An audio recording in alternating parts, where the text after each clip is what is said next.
Today we want to introduce the concept of the logistic growth curve. The logistic growth curve is a natural extension of the exponential growth curve, exponential growth and decay. It is a phenomenally interesting situation that really takes a lot of scenarios that you may have once thought would be an exponential growth, but has always been bothersome. For instance, populations, things of that nature. And basically what the logistic growth curve does is it can provide what's called a limiting value to a problem, a carrying capacity to a problem. This should be something that makes perfect sense. Bacteria in a petri dish, as the bacteria were to grow, the bacteria is going to be limited. The number of bacteria that can grow is limited by the size of the petri dish itself. Once you hit the edges of the petri dish and you've exhausted all of the food supply, there's only a certain amount of bacteria that can live in that space. An exponential growth curve, on the other hand, would say that theoretically, eventually, we could have an infinite number of bacteria on that petri dish. Causes a slight issue.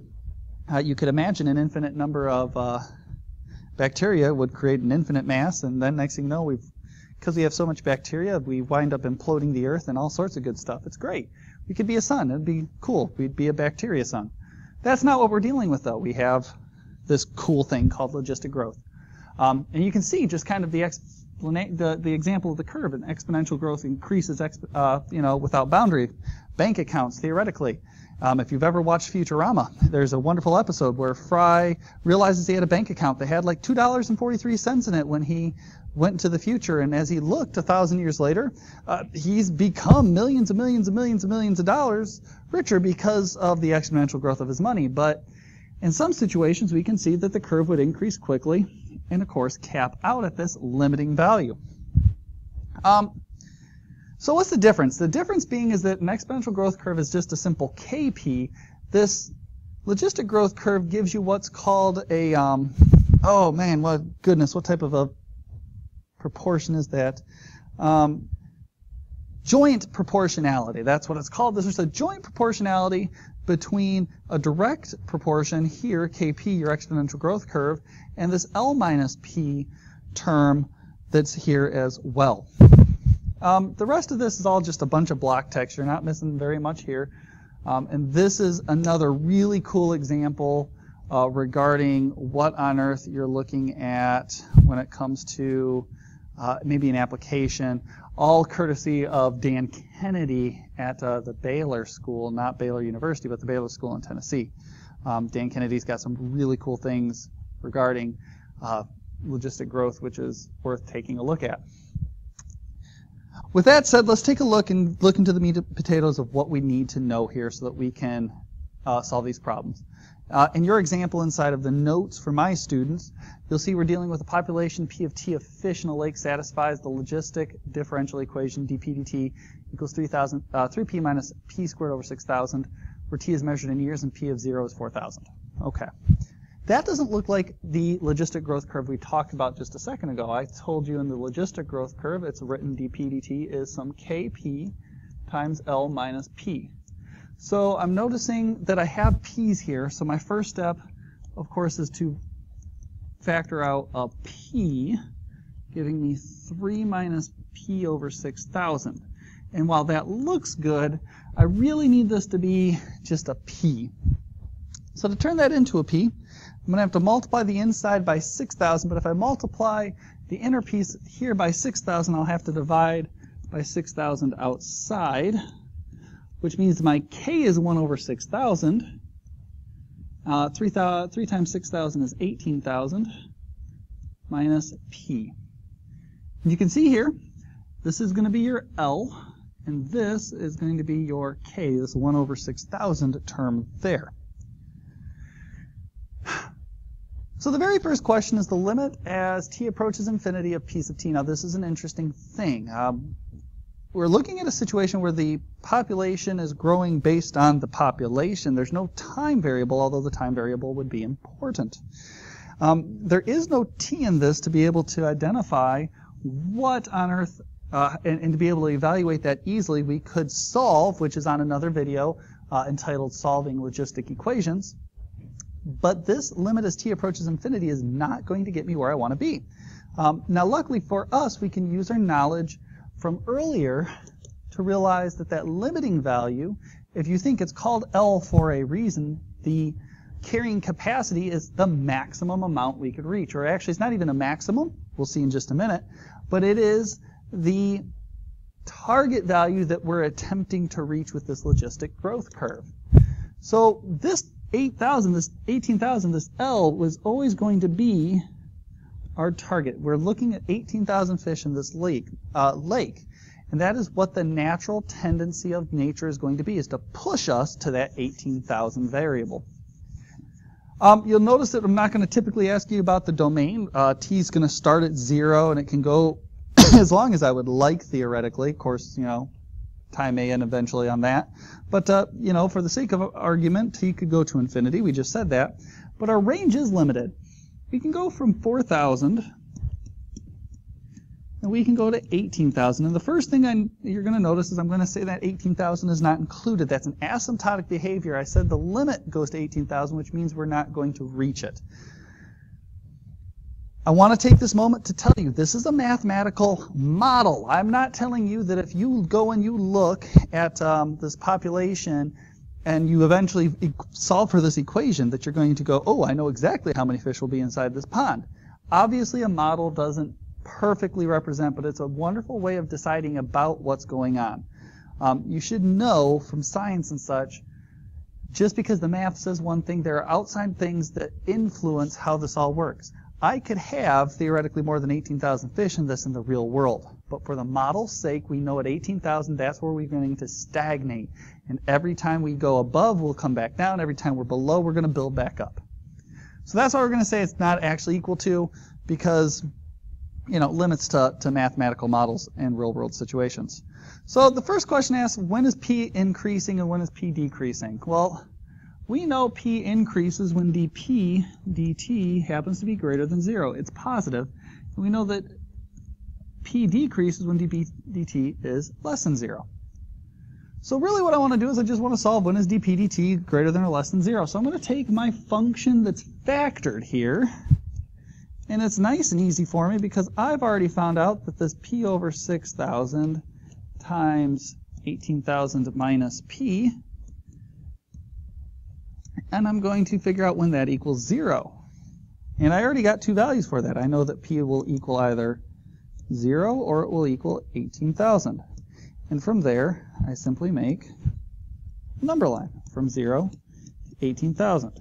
Now, any number less than 0 doesn't make sense. You can't have negative fish inside of a lake. That's just not something that can happen. We're not going to call up somebody and say, hey, I'd like to empty my lake. Can you please put 2,000 fish in because I have negative 2,000 in there right now? But from 0 to 18,000, we do want to consider that range because that's our range for our problem. So a number greater than 0 will leave us with a positive value on the outer term, or outer factor, and on the inner factor, any value less than 18,000 returns us a positive value.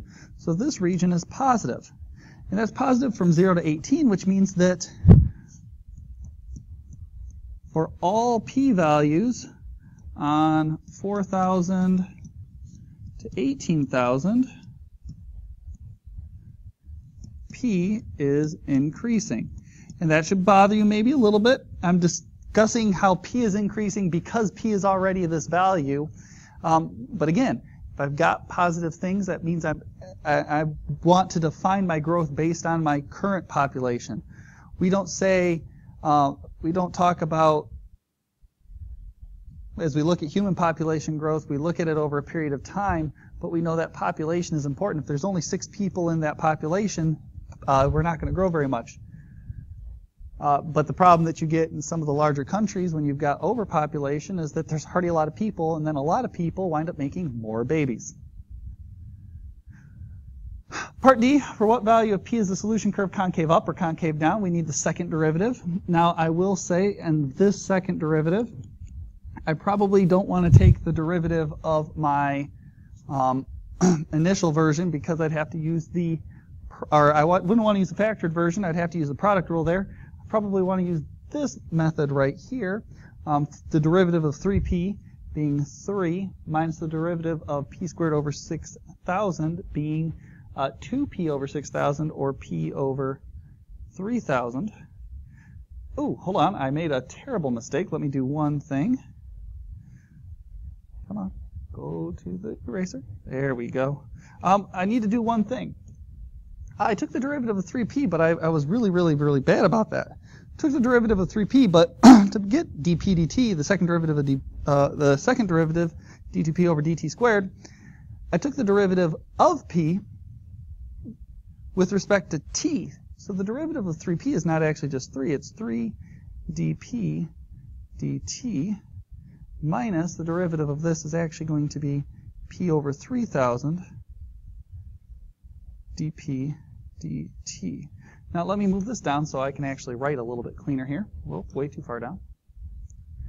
If I were to clean this up a little bit, I could call this 3 minus p over 3000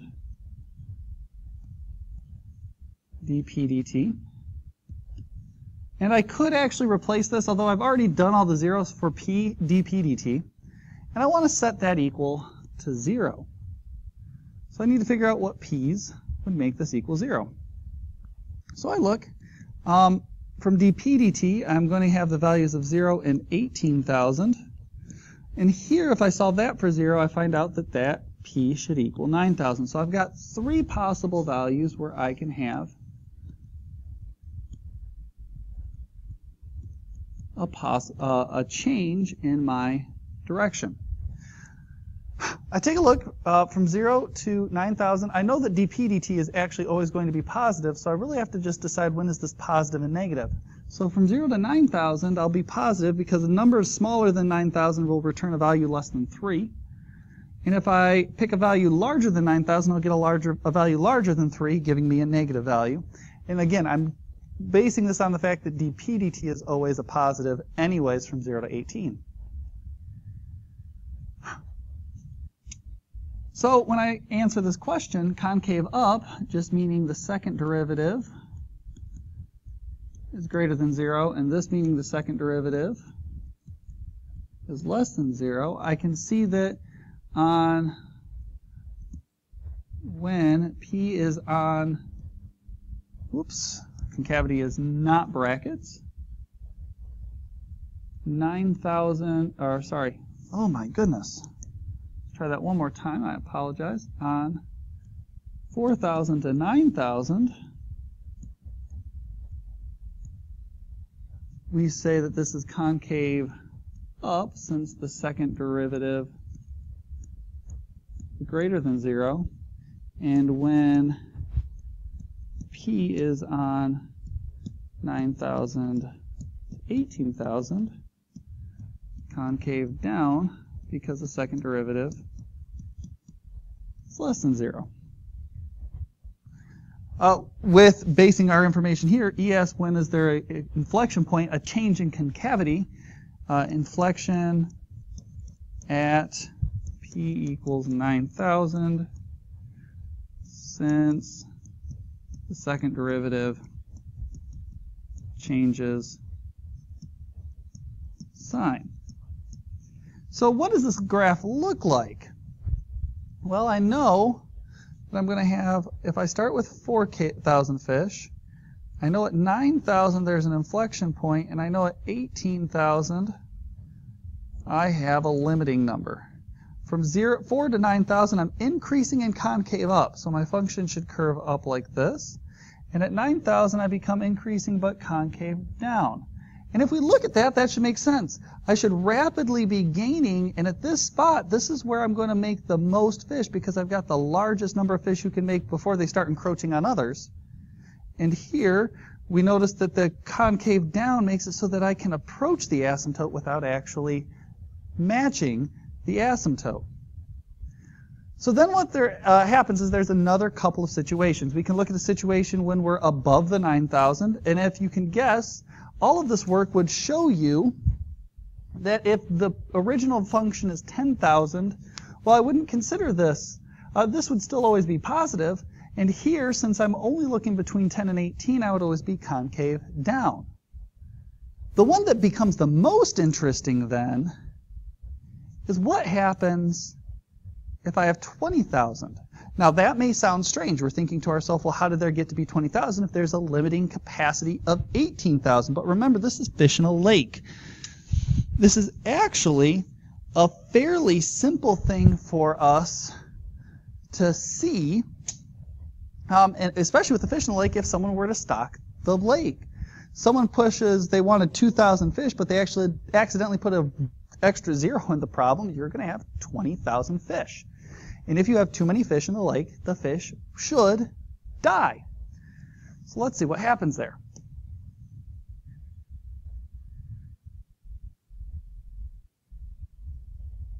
Now the limit will still be the same thing. L is still 18,000. We're still looking at our first derivative being from here. We're still looking at P over 6,000 times 18,000 minus P. So we're still looking at that equation. But now it asks when is the solution curve increasing and decreasing, and realize that if I'm dealing this, my range for this problem becomes 18,000 as my lower value, but it actually started at 20,000. So when I solved this dp dt and set it equal to 0 and got p-values of 0 to 18,000, just like my previous problem, in this problem I really only need to worry about what's happening in a value greater than 18,000. Well, if it's greater than 18,000, my first term is positive, but my second term becomes a negative. So suddenly I have a negative value for my range. And that should make sense. The population should be decreasing from 20,000 and approach 18,000.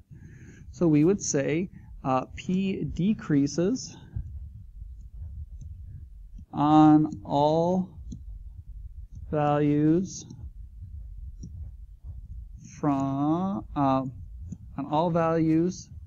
I'm going to put that as 18,000, 20,000, since the derivative is less than 0. So what about concavity? And if we think about what the concavity will look like, we'd have to take that second derivative, which we've already again solved. I will rewrite it for the sake of us knowing what it was. Oh my goodness, I got to remember it. That was 3 minus P over 3,000 dP dt. And we knew that the P's were supposed to be 0, 9,000, and 18,000. So if I look at my function, I've got my curve of 0, 9,000, and 18,000, but I want a value greater than that. Well, if I pick a number that's really, really, really large, greater than 18,000, this will produce a negative value, and I know from dp dt above that should produce a negative, so I have a concave up function. I have a decreasing concave up function. We'll think about that. So we would argue that this is just like the previous problem. And if we think about graphically what's occurring here, if this is 18,000 and here's my 20,000, if I'm decreasing in concave up, essentially what I'm telling you is that my graph starts off really coming close to reaching that really racing to the 18,000 and then slowly leveling off as it approaches that. And you can see how nature would kind of say, no, we can't have that many fish. They start dying quickly, but as we get closer, maybe we start seeing a little bit easier life for these fish. I hope that this was insightful, helped you out. It was a little bit longer than what I anticipated it being, but that was the gist of this logistic curve stuff, is realizing that the halfway mark, half of the L is where we're going to see an inflection change, and being comfortable with the manipulation of dp dt to be able to get this, and kind of getting used to the concept of if I have something times p, if I can, and there's a multiple kp times L minus p, then I wind up with a logistic curve, not an exponential curve, although it will be similar. I hope this found you well, and I hope that you have yourself a fantastic weekend. Thank you so much for your time. Have a great day.